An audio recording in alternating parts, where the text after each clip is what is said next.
How did a Midwest health food become a Northeast icon? My guess is a savvy home cook outsmarted her spendthrift Yankee husband by stretching eggs and sugar into a treat that uses no flour. Today, I'll cook up this traditional New England recipe on my stovetop in this week's Making a Mess with the Yankee Camper, Grape-Nut Custard.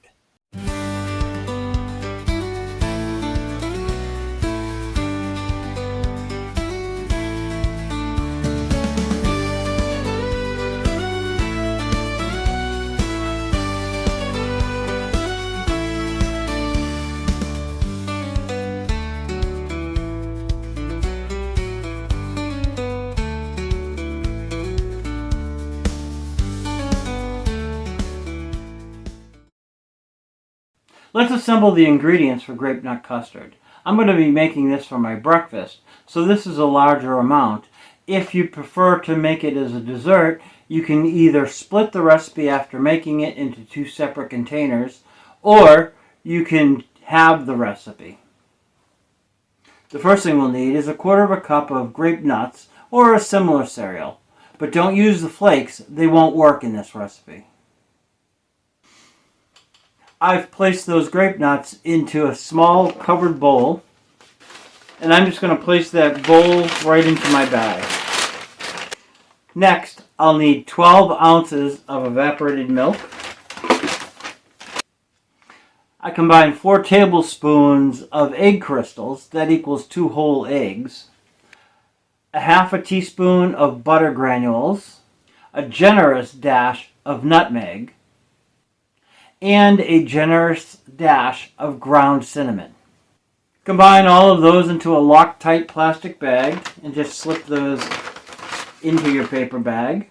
You'll also need to combine in a separate Loctite plastic bag a quarter of a cup of sugar. If you like it a little less sweet, you can cut down on the amount of sugar you use. I need all the sweetening I can get. Add in a half a teaspoon of vanilla powder and 2 tablespoons of cornstarch. This will act as a thickener. Place all of those in the separate Loctite bag and add that. Fill that up, and I'm ready to make this traditional New England style recipe out at the campsite. I'll see you there. Grape nut pudding is distinctly New England. Although it's not seen as often on dessert menus as when I was growing up, it can still be found in some of the long-standing diners and traditional restaurants. The original recipe, which seems to have first appeared in the Roxbury section of Boston's Dudley Street Baptist Church cookbook in 1901, called it a pudding.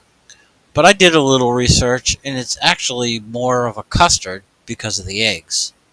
Puddings, by definition I read, use starch as a thickening agent, whereas custards rely on the egg yolks. Note that I use both, as do many pudding recipes from the turn of the century, but neither Jell-O nor Royal lists eggs as an ingredient on their pudding boxes. How adding grape nuts to a pudding recipe actually came about is still a bit of a mystery, however. While C.W. Post was often running recipe contests to use his cereals in making other dishes, there doesn't seem to be any record of this particular combination ever having been submitted. Grape nuts was first introduced in 1897, and Post was always trying to beat the competition that starts with a K. I talk all about that in my previous Making a Mess video on hot grape nuts for breakfast. I'll put a link at the end. Whatever the origin, there's no denying that by 1913, the recipe was part of the church's publication and was taking root in the region.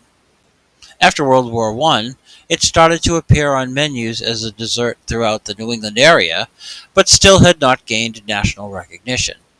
As a matter of fact, the 1906 Boston Cooking School Cookbook by Fannie Farmer has a cerealine pudding recipe with molasses and a malted cereal similar to cornflakes, but no mention of the grape-nut custard. Just for grins, I checked my own cookbooks, including Campbell's Great American Cookbook from 1984 and Betty Crocker from the late 70s. No mention of the dessert there. I thought for sure my 1939 Yankee cookbook would have included it, but nope. I even checked the Frugal Gourmet from around 1984, and no surprise, it wasn't in there either. I thought for certain America's Test Kitchen cookbook, which is based in Boston, would list the recipe, but they didn't either. Unfettered, I checked one last place, and voila! In the humble little Cape Cod cookbook from 1956, nestled between cottage and date pudding recipes, is a slightly modified version of the original. So, just how did most people find out about the recipe? Well, after World War II, for years, Post printed their version right on the box. It's made a reappearance a few times over the years, but no longer, although I did find it listed on their website. So, if you want to try authentic grape nut pudding, you'll have to come for a visit. Put Jefferson Diner on your list. This little eatery in Warwick, Rhode Island, may change their specials on a daily basis, but you can be certain they'll have grape nut pudding available to top off your meal. They've been serving it since 1969, and it's the only thing on the dessert menu. Now, you know. Before we head out to the campsite, we'll show you how to put it together. How about some coffee? I hope you're enjoying this video, and thank you for watching, but I don't get any compensation for this. However, if you'd like, you could buy me a cup of coffee. I'll put the link in the description down below. Thank you. I'm making grape-nut custard for breakfast, but it's the night before. So let's get out our ingredients. We've got a 12-ounce can of evaporated milk, our cornstarch, our egg mixture, and the grape nuts. We'll also need a measuring cup, and our smaller pot.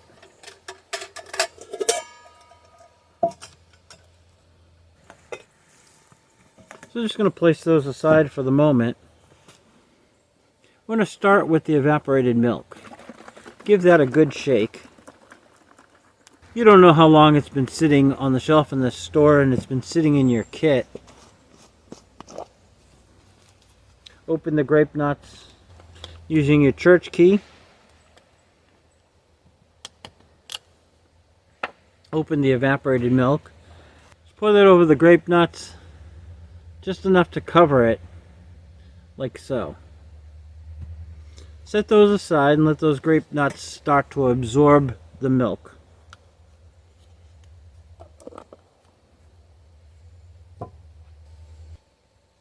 Measure out 1/4 cup of water.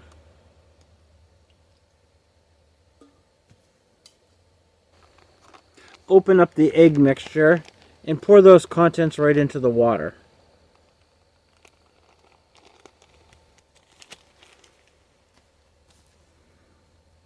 Using your fork, mix that up, give it a good beating.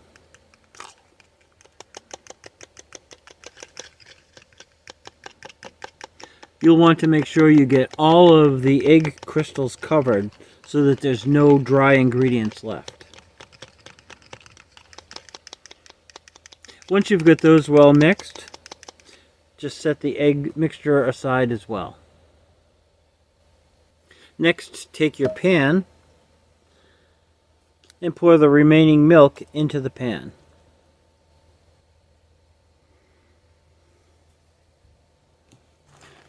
Open your cornstarch and sugar and put that right into the evaporated milk.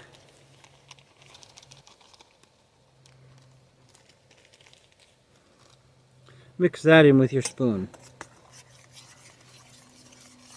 I'm going to stir this for a moment and I'll be right back. You want to make sure you get all of those cornstarch lumps out before you move to the heat. I think I've got that pretty well set. So now I'm going to move over to the stove.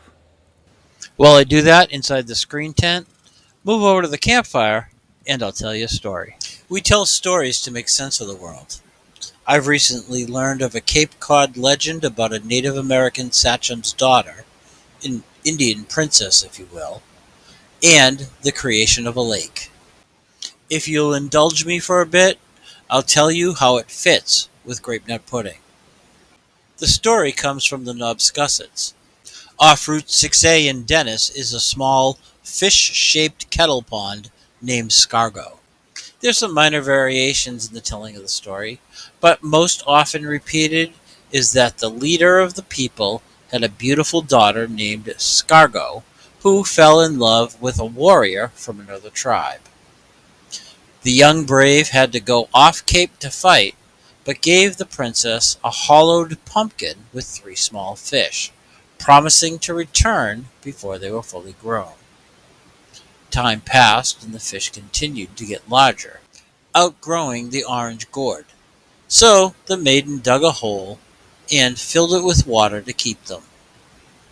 With the summer came a drought, and the water in the hole began to dry, killing 2 of the fish. Seeing the despair of his child, the sachem ordered 4 of his best warriors to shoot their arrows into the area before them, 1 in each direction. He next directed his people to dig a pond around those points, so that the fall rains could fill it in and give the remaining fish a home. The men and women of the tribe worked tirelessly for their princess, moving the earth and piling it into what is the tallest hill on Mid-Cape. From atop this hill, Scargo awaited the return of her warrior and the autumn rains. Word came, however, that her suitor had been killed in battle. So distraught was Scargo that she cried for days, so much so that her tears soon filled the pond, and there the fish lived. It's said that all fish in that pond are descendants of that first gift. To honor the beautiful maiden, the hill and the fish-shaped pond both bear her name.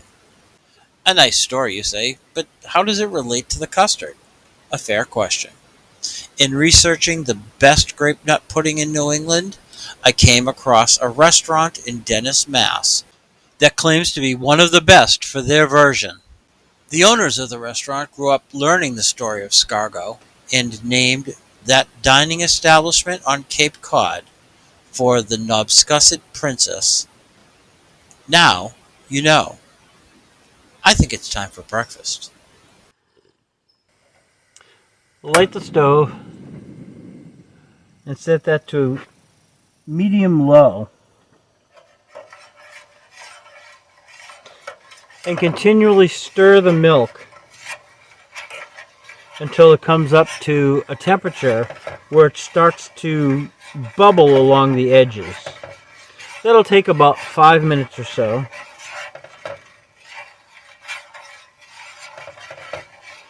Be sure to continually stir it, but don't let it boil. Be sure to continually stir it, but don't let it boil. If it feels like it's starting to catch on the bottom, lower the heat a little bit.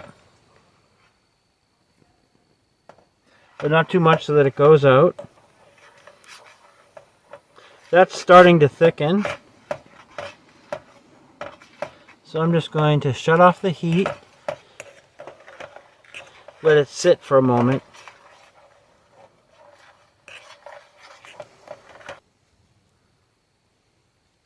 Now I'm going to take the egg mixture.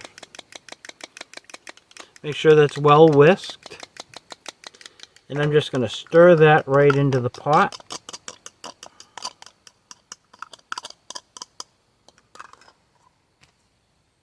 And start to mix that in. You want to make sure that it gets all covered.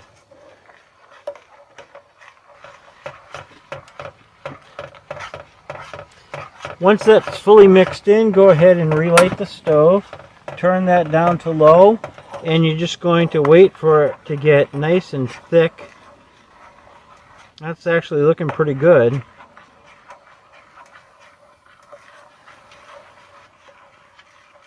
That should probably take another minute or so. Yep, that looks like it's pretty well done. Shut the heat off. Grab your pot holder. Then take that mixture. Stir your grape nuts up a little bit. And pour that hot mixture right into the grape nuts.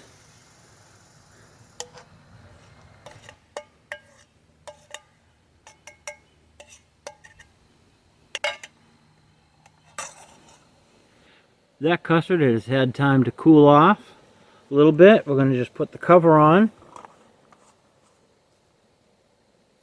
And I'll see you in the morning.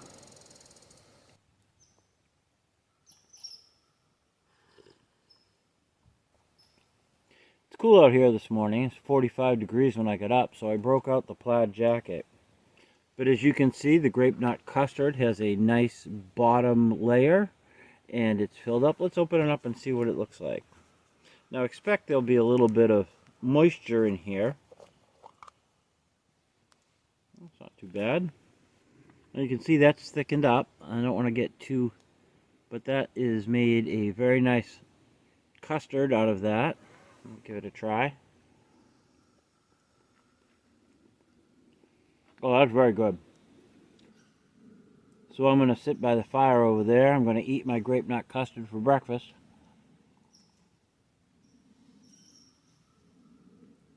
Drink my coffee.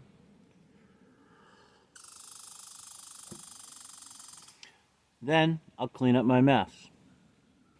If you've enjoyed watching this video, I'd appreciate it if you'd give it a thumbs up. That lets YouTube know that you enjoy the content that I put out. Also, consider subscribing to my channel. I try to put out a video every week that focuses on camping, recipes like this Grape-Nut Custard, using my mess kit, the gear that I use, and the places that I'm staying around New England. Until next time, get outside, and thank you for watching.